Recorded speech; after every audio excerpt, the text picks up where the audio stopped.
Hi guys, నేను మీ ఇందర్. తమ్నేలో చూసినట్లు నిఫ్టీలో బిగ్ మూవ్ రాబోతుందా? ఏ లెవెల్ని బ్రేక్ చేస్తే మార్కెట్ అప్ సైడ్ మూవ్ అవుతుంది? ఇలాంటి విషయాలు అయితే ఈ వీడియోలో తెలుసుకుందాం మనము. ఈరోజు నిఫ్టీ మనం చూసుకున్నట్లయితే బిగ్ గ్యాప్ అప్ ఓపెన్ అయింది.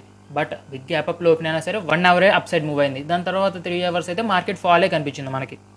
అయినా సరే లాస్ట్ 3 అవర్స్లో మార్కెట్ అప్ సైడ్ మూవ్ అవడానికి ట్రై చేసింది.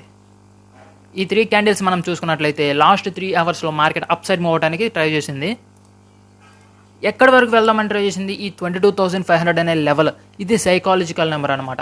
సో సైకలాజికల్ నెంబర్ కాబట్టి దాన్ని క్రాస్ చేసి అప్ సైడ్ మూవ్ అవుదామని ట్రై చేసింది.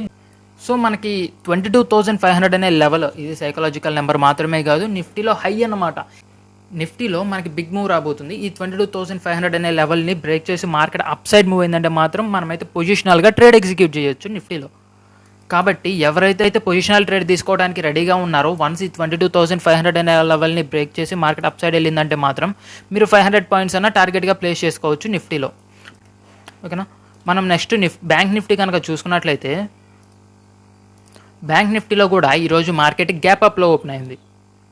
మనం మేజర్గా తీసుకోవాల్సిన లెవెల్స్ వచ్చేసి ఈ 47,800 లెవెల్ని ముందు మార్క్ చేసుకోవాలి. ఈ లెవెల్ ఏంటంటే ఇక్కడ నుంచి మార్కెట్ కంటిన్యూ ఫాలో అయింది. లైక్ ఇక్కడ ఫస్ట్ క్యాండిల్ ఏమైందంటే బిగ్ క్యాండిల్గా ఫామ్ అయింది. కాబట్టి ఈ బిగ్ క్యాండిల్ ఫామ్ అయిన తర్వాత ఆ క్యాండిల్ నుంచి మార్కెట్ ఫాలో అయ్యి మళ్ళీ అప్ సైడ్ వెళ్ళి ఆ క్యాండిల్ హైని టచ్ చేసి మార్కెట్ ఫాలో అవుతుందని ఎస్ఎంసీ స్ట్రాటజీలో ఉంటుంది. కాబట్టి మనం ఎస్ఎంసీ స్ట్రాటజీని బట్టి చూసుకున్నట్టయితే మార్కెట్ ఫాలో అయింది. సో ఇదే లెవెల్ నుంచి మార్కెట్ ఫాలో అయ్యే ఛాన్స్ ఉంది. లేదంటే 47,800 లెవెల్ని బ్రేక్ చేసిందంటే మార్కెట్ నెక్స్ట్ టార్గెట్ వచ్చేసి మనకి 48,100. ఈ 800ని క్రాస్ చేసిన తర్వాత మనం కాల్ సెట్ ట్రేడ్ అయితే ఎగ్జిక్యూట్ చేయొచ్చు. మన టార్గెట్ వచ్చేసి 48,150. వన్స్ ఈ 48,150 అనే లెవెల్ని బ్రేక్ చేసిందంటే మాత్రం మనం పొజిషనల్గా ట్రేడ్ ఎగ్జిక్యూట్ చేయొచ్చు. అంటే అంత సీన్ లేదు మనకి, ఎందుకంటే ఇక్కడ నెక్స్ట్ రెసిస్టెన్స్ వచ్చేసి ఈ లెవెల్లో ఉంది. మనకి 48,500 అనే లెవెల్లో ఒక రెసిస్టెన్స్ ఉంది. అండ్ సెకండ్ బ్రేక్ వచ్చేసి ఇక్కడ 48,300 దగ్గర అయితే మనకి సెకండ్ టార్గెట్ ఉంది. కాబట్టి మనం పొజిషనల్ ట్రేడ్గా ఎగ్జిక్యూట్ చేయొచ్చు, అంటే అంత సీన్ లేదు మనకి. కాబట్టి ఈ లెవెల్స్ దగ్గర అయితే మనం ఎగ్జిట్ అవడానికి ట్రై చేయండి. అండ్ ఇంకోటి ఏంటంటే ఛానల్ డిస్క్రిప్షన్లో టెలిగ్రామ్ ఛానల్ లింక్ ఉంటుంది, అక్కడ జాయిన్ అయిపోండి. ఓకే, మనం ఫినాన్స్ నిఫ్టీ కనుక చూసుకున్నట్లయితే మార్కెట్ ఈ గ్యాప్ ఉంది కదా, ఈ గ్యాప్లో ఉంది ప్రజెంట్ మార్కెట్. ఈ గ్యాప్ ఉంది కదా, ఈ గ్యాప్లో అయితే మార్కెట్ సస్టైన్ అవుతుంది.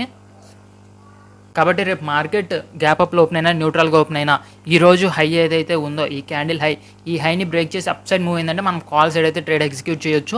21,400 అయితే మనం టార్గెట్గా ప్లేస్ చేసుకోవచ్చు. కాబట్టి ప్రతి ఒక్కరు డిస్క్రిప్షన్లో ఉన్న టెలిగ్రామ్ ఛానల్లో జాయిన్ అయిపోండి. అక్కడ లైవ్ అప్డేట్స్ ఇస్తూ ఉంటాను. మీరు కూడా ప్రాఫిట్స్ బుక్ చేసుకోవచ్చు.